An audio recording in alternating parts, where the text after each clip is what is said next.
Hey guys, इस lecture में हम एक सर्कुलर अरेंजमेंट का प्रॉब्लम लेंगे विद ब्लड रिलेशन। इसे हम एक न्यू मेथड से सॉल्व करने वाले हैं यूजिंग रो अरेंजमेंट मेथड। ठीक है। ये एक नई मेथड है। इससे अगर आपको सॉल्व करना है तो कुछ चीज़ों का ध्यान रखना पड़ेगा। पहले तो अगर आपको दिया है कि सर्कुलर अरेंजमेंट में फेस सेंटर की तरफ है, तब आप रो अरेंजमेंट से सॉल्व करेंगे तो हमेशा ध्यान रखना है कि अगर फेस सेंटर की तरफ दिया है तो आपको रो अरेंजमेंट से सॉल्व करते वक्त फेस नॉर्थ की तरफ है ऐसा एज्यूम करना है। 1 2 3 4 5 6 7 और 8। सोचिए कि 8 लोग सर्कुलर अरेंजमेंट में बैठे हैं ऐसा दिया है और उनका फेस सेंटर की तरफ है, तो आपको रो अरेंजमेंट से सॉल्व करते वक्त उनका फेस नॉर्थ की तरफ अज्यूम करना है। ठीक है। 1 2 3 4 5 6 7 और 8। ठीक है। दूसरी चीज़, 8 के अभी यहाँ पे देखिए नॉर्थ की तरफ फेस है, मतलब राइट साइड ये हुआ और लेफ्ट ये हुआ, बराबर है। अभी जो 8 है, 8 के लेफ्ट में 7 6 5 4 ऐसे है, ये सब है, पर राइट में कुछ नहीं है। अगर राइट में कुछ नहीं है इसका मतलब क्या हो, उसके राइट में 1 है, इतना याद रखना है। फिर उसी तरह से 1 के राइट में 2 3 4 ये सब है, बट लेफ्ट में कुछ नहीं है। अगर लेफ्ट में कुछ नहीं है मतलब लेफ्ट में उसके 8 है। ठीक है। ये दो चीज़ों का ध्यान रखना है आपको। तो देखिए क्वेश्चन में क्या क्या है कि पहली कंडीशन दी है कि क्वेश्चन में कहा है कि देर आर 8 फैमिली मेम्बर्स, उनके नाम दिए हैं, sitting in circular arrangement for lunch, मतलब लंच के लिए वो बैठे हैं। मतलब क्या हुआ कि उनका जो फेस है वो सेंटर की तरफ है, राइट। फिर आगे दिया है कि all of them work in different companies, companies के नाम दिए हैं but not necessary in the same order, मतलब सेम ऑर्डर हो ऐसा नेसेसरी नहीं है। फिर पहली कंडीशन हमें दी है कि H work in company Z and is brother of B, मतलब यच जो है जेड कंपनी में काम करता है और ब्रदर है बी का, मतलब क्या हुआ, यच मेल हो गया, बराबर है, बी का ब्रदर है।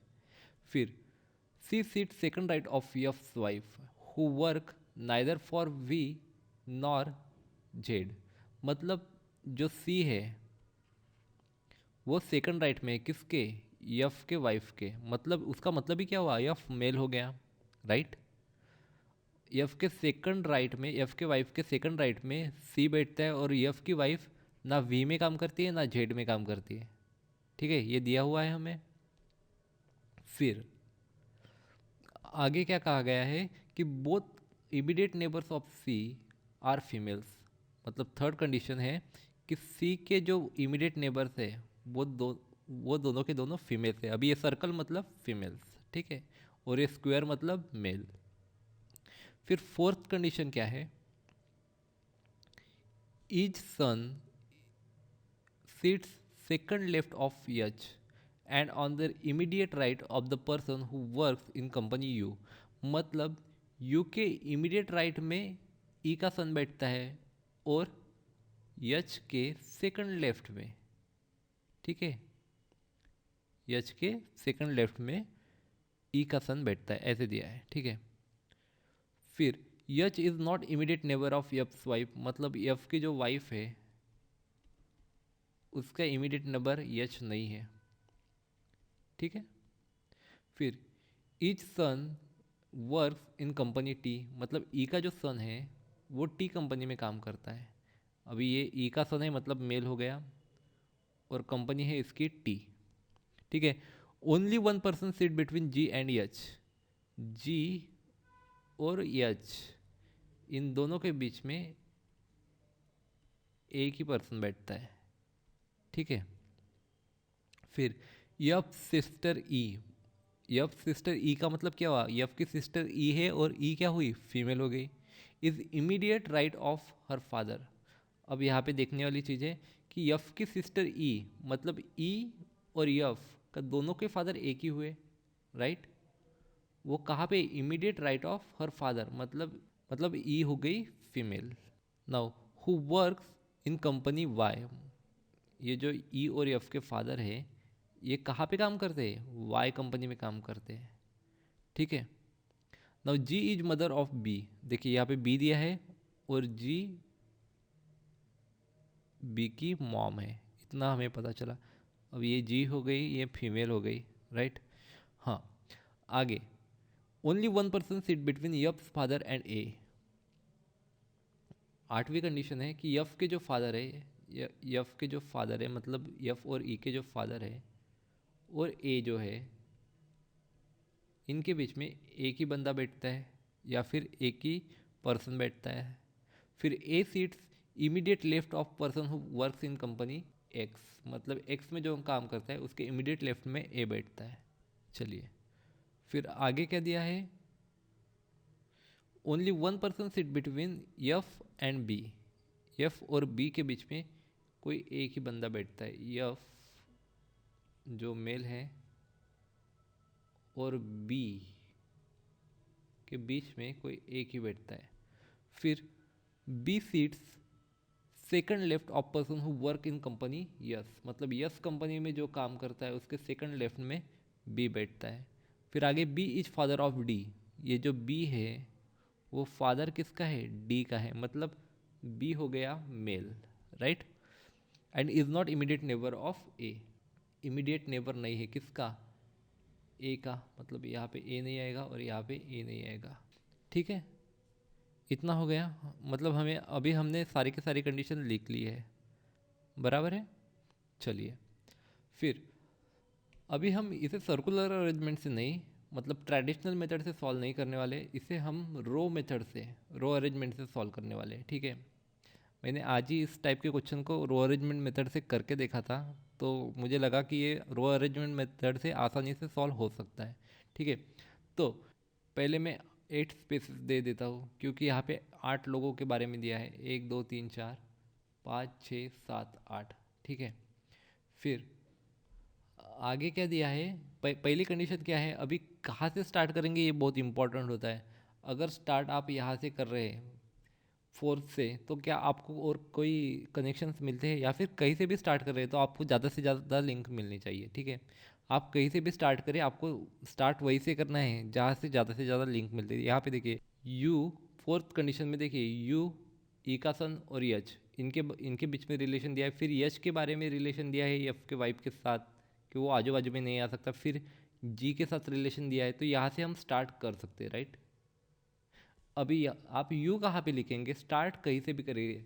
जैसे सर्कुलर अरेंजमेंट में हमें अगर दिया है कि यू के सेकंड राइट में जेड है, तो यू आप कहीं पे लिखे, यहाँ पे लिखे, यहाँ पे लिखे, कहीं पे भी लिखे, सिर्फ उसका सेकंड राइट देख के आपको जेड लिखना है। अगर यू यहाँ पे तो उसका सेकंड राइट जेड, राइट।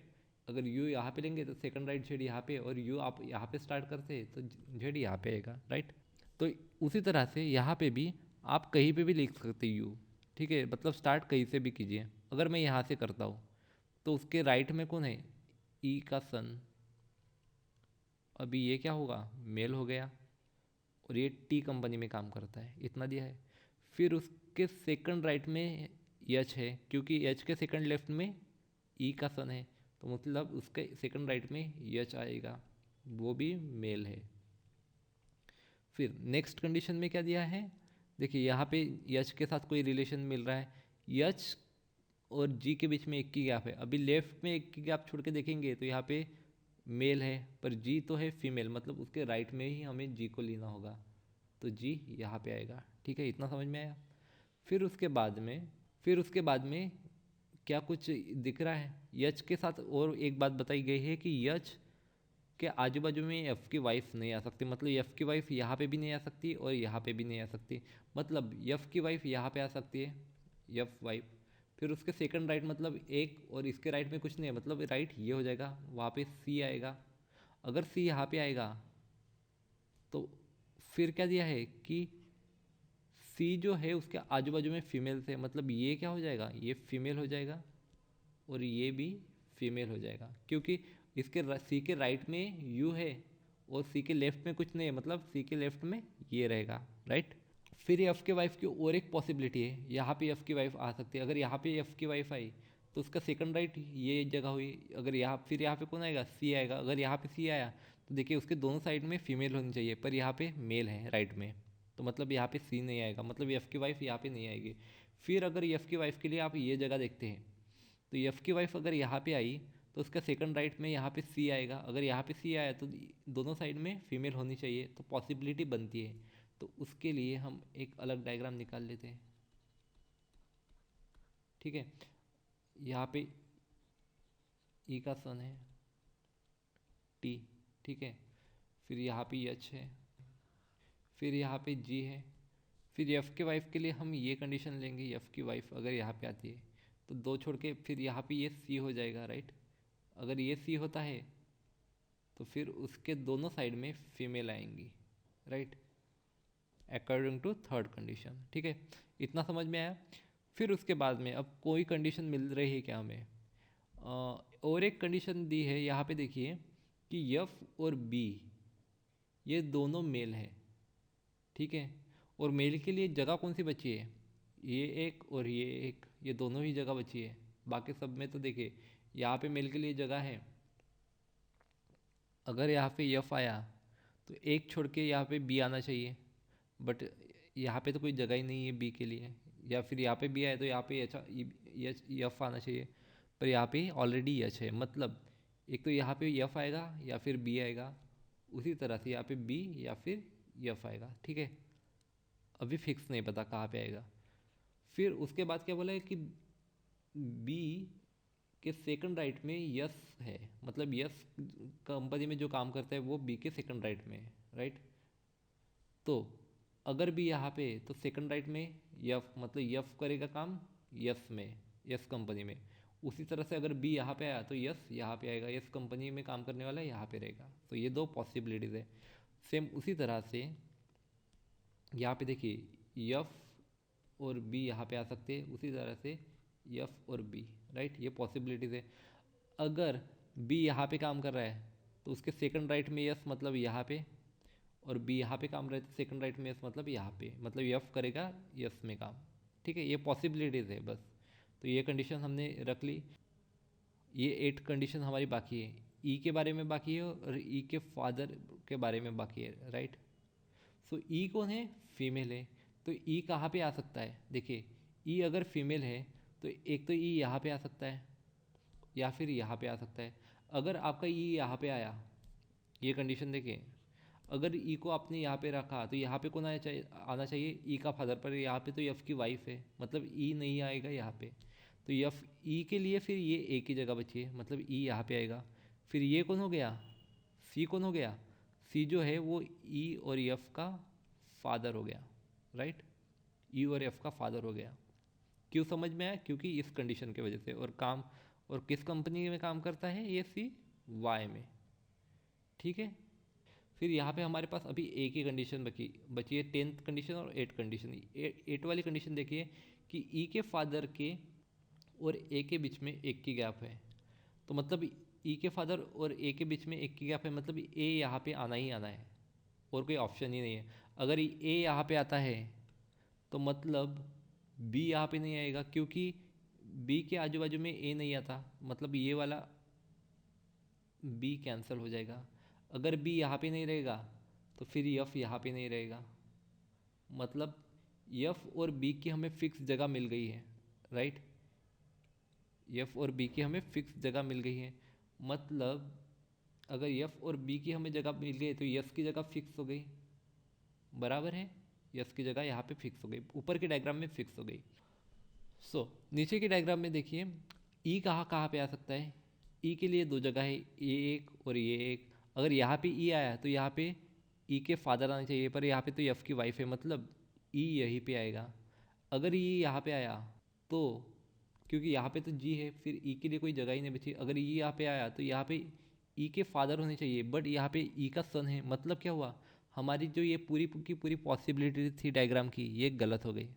ये हमारे लिए अच्छी बात है कि एक पॉसिबिलिटी पूरी की पूरी हमारी गलत हो गई, मतलब हमारे पास अभी एक ही पॉसिबिलिटी बची है, राइट। मतलब हम आंसर के बहुत करीब हैं। अभी बी की जगह फिक्स हो गई। अभी जगह कौन कौन सी बची है? ए, हमारे ए की भी जगह हो गई, बी की भी हो गई, सी हो गया, अभी डी बाकी है, फिर ई हो गया, एफ हो गया, जी हो गया, एच हो गया। सारी की सारी जगह अभी फिक्स हो गई है, राइट। अभी कौन किस कंपनी में काम करता है ये बाकी बताना बाकी रहा। तो यहाँ पे देखिए यफ की वाइफ कहाँ पे काम नहीं करती, वी और जेड में काम नहीं करती। फिर बाकी कौन सा रहा यफ के वाइफ के लिए, डब्लू बाकी रहा, राइट। तो यहाँ पे क्या आएगा फिर, डब्लू, मतलब एफ की वाइफ कहाँ पे काम करेगी, डब्लू में काम करेगी, क्योंकि और कोई ऑप्शन ही बाकी नहीं रहा एफ के वाइफ के लिए, राइट। क्योंकि जेड गया, जेड में वो काम नहीं कर सकती, फिर वी में वो काम नहीं कर सकती, फिर सी तो का काम कर रहा है वी वाई में, तो मतलब वाई भी उसे नहीं मिलेगा। फिर यू में ई काम कर रही है, फिर टी में ए काम कर रहा है, तो बाकी कौन से रहे, एक्स और डब्लू, राइट। एक्स और डब्लू बाकी रहे। तो एक्स के बारे में हमें कुछ दिया है क्या, कि एक्स में कोई काम करता है ऐसे कुछ। देखिए A sits on immediate left of person who works in company X, मतलब कंपनी एक्स में जो काम करता है उसके इमीडिएट लेफ्ट में ए काम करता है बोल रहा है। अगर ए यहाँ पे है तो एक्स यहाँ पे आएगा, राइट। मतलब एफ के लिए एक्स हो गया, मतलब जो जी है एफ की वाइफ उसके लिए डब्लू ही बाकी रहा, राइट। इतना फिक्स होया। फिर बी के लिए ऑप्शन कौन सा बाकी है, बी के लिए ऑप्शन बाकी है वी, राइट। मतलब बी काम करेगी वी में, ठीक है। इतना समझ में आया, क्योंकि बी के लिए वी के सिवाय और कोई ऑप्शन बचा ही नहीं है। तो ये तो हो गई डायग्राम। देखिए अभी मुझे पढ़ाने में इतना टाइम लगा, पर आप अगर इसे खुद से सॉल्व करेंगे तो ज़्यादा टाइम नहीं लेगा ये, ठीक है। और इस मेथड से भी सॉल्व करना आसान हो सकता है, पर आपको प्रैक्टिस करनी पड़ेगी, क्योंकि शायद इस मेथड से मुझे नहीं लगता कि किसी ने पढ़ाया होगा, क्योंकि मुझे भी ये मेथड आज आज ही पता चली। मैं ऐसे ही ट्राई कर रहा था इस मेथड से सॉल्व करने का, तो ये जम गया था। इसे अगर आपको सर्कुलर अरेंजमेंट में लिखना है तो कैसे लिखेंगे, वैसे तो लिखने की ज़रूरत नहीं है, क्योंकि हमें second right second left, third right third left ये पूछता है, राइट। फिलहाल सर्कुलर अरेंजमेंट मैं आपको बता देता हूँ। तो अगर ये सर्कुलर अरेंजमेंट है तो 1 2 3 4 5 6 7 8, इसके बाद ये भी बता देता हूँ कि बिना सर्कुलर अरेंजमेंट को इसके आंसर कैसे निकालने, ठीक है। पर पहले सर्कुलर अरेंजमेंट। अब स्टार्ट मैं अगर यहाँ से कर रहा हूँ तो सी कौन है, मेल है, और किस कंपनी में काम कर रहा है, वाई में काम कर रहा है, ठीक है। सी काम कर रहा है वाई में, और वो है ई और एफ के फादर, ठीक है।